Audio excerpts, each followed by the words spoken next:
Whoa, here at the Houston, Texas Regional, after 9 rounds of Swiss, 420 players, we have, whoa, pretty short return to the channel, my goodness. Hey man, what you play today? I played my pet deck. I played Orcusts with some runick cards because you have to play those with this deck, and some bestial cards because those cards also work. What's your overall record? 7-1-1.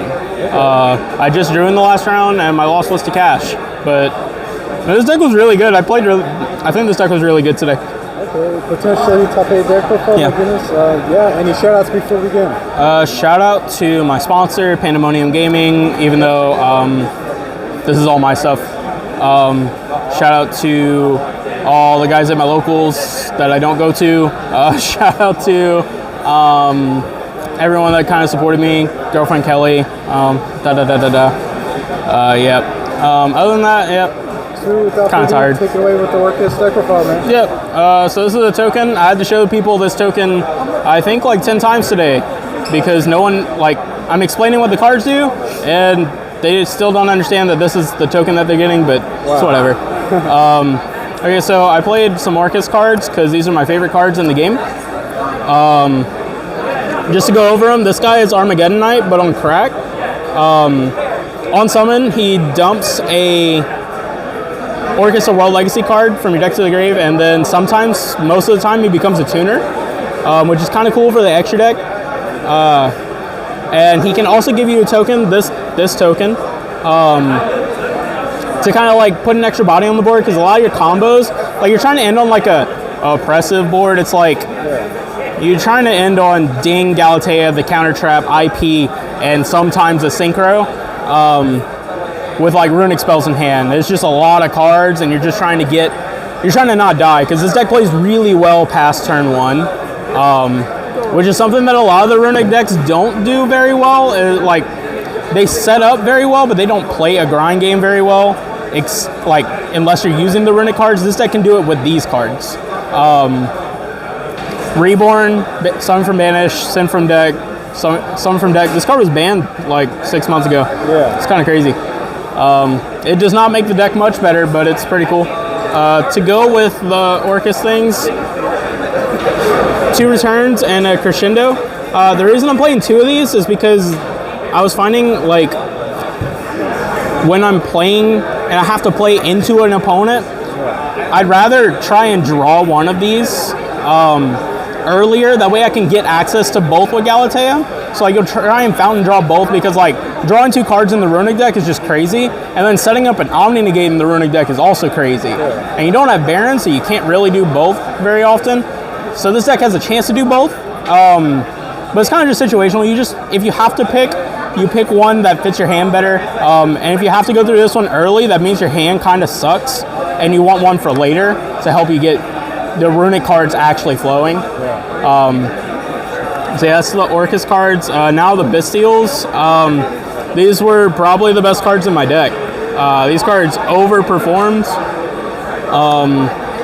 I think the only thing cool to talk about is that there's 2 Sarniers instead of just this. I'm playing 2 because you want to open any of these cards with any access to this card. And that's like your Wombo cool combo. And the reason you play more of this one than you do these is because this one has a chance to get to this card. And anytime you can get this card on the board, you probably win the game.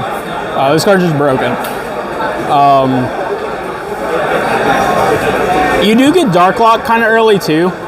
So like, you have to play this deck a very specific way, and so, like, if you play it really well, this doesn't really conflict very often, but it can sometimes, that you can't summon Lubellion if you have to play the game early, especially going second, but it's okay. Runic spells, this is the very standard runic spell count. It's your 17 names and then 2 fountains. You can't play 16 in this deck because this deck is 43 cards. And it had to be 43. I tried this at 40, but I could not get the side patterns to work to fit with like playing against Snake Eye post side, because you can win game 1 if you go first, and then post side it gets harder because they're siding into Cosmic and stuff for you. So you have to side hand traps for them. and you have to draw a lot of interrupts because that deck is just crazy. But you can't really main them because it's runick and you need all your cards to really be playable. But I was at 43 because like the way you side, it fits perfect with this. And then this is the last card. I like this card a lot. This deck can't play 2 because you can't really afford to draw multiples of like the same card that isn't a monster card, especially non-engine. And like,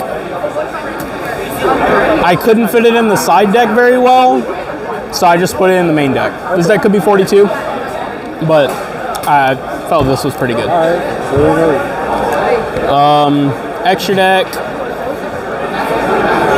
You got 2 Galateas. And a long Gearsu.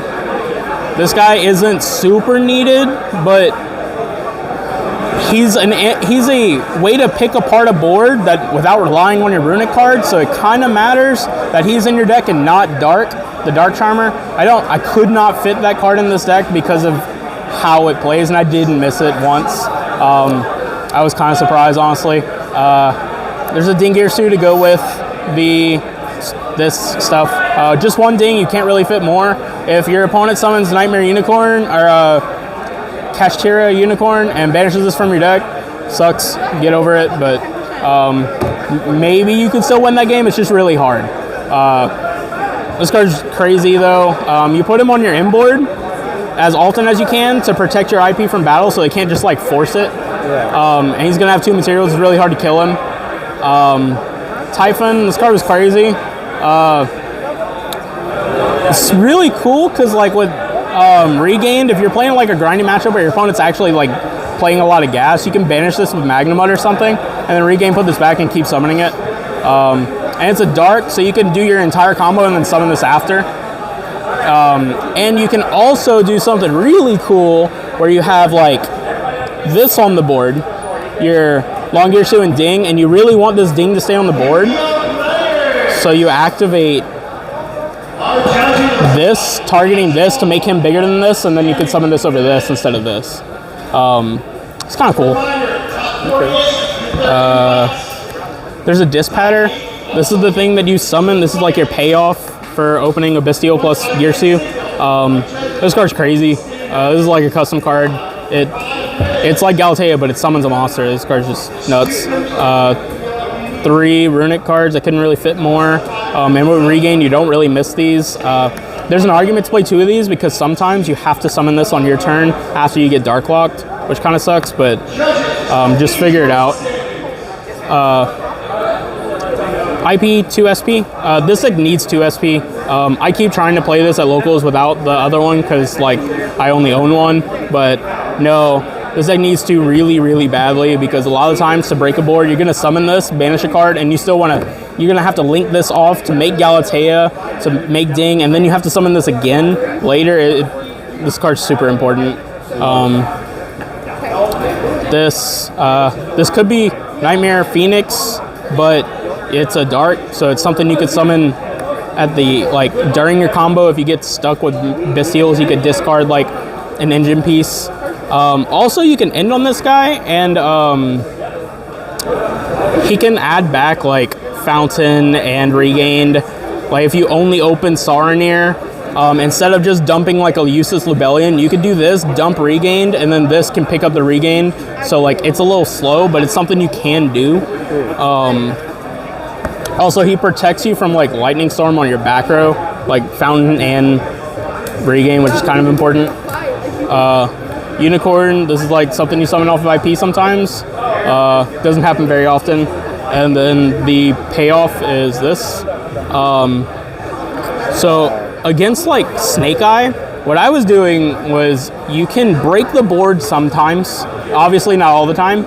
But if you can break the board, that means you are playing the game very well. You're doing a lot of stuff. So you can summon this, and then you'll have Regained and Magnamud searching, so you have 2 dark holes on their turn at any point.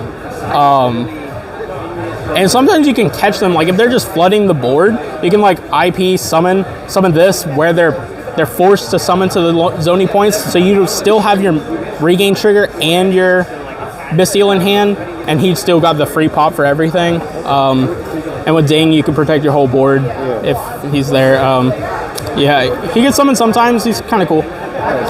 And yeah, side deck real quick. So I played 3 Dark Ruler No More. I like this more than Droplet because this is just free. This card's just crazy. 2 Cosmic Cyclone. This was 3, but none of my siding patterns involve me putting 3 of this card in, so why should I play 3? Even against stun, this deck just trades favorably into stun.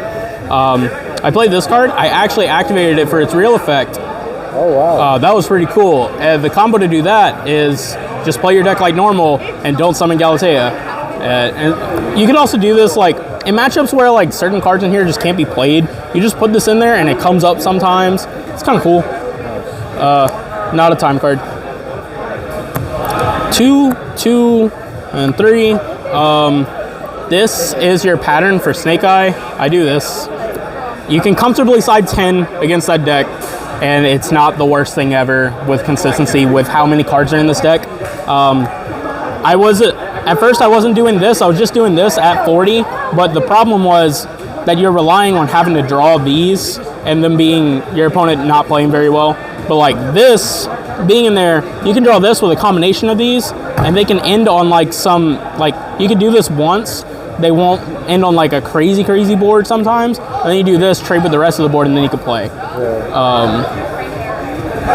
And then these are the last 2 cards in my side deck. These cards got sided 0 times. I could have entered this tournament with a 13 card side deck and nothing would have changed. Oh, jeez. Yeah. Hey, congrats on getting Kobe on another top. Appreciate. Until next time, everyone. Borderline.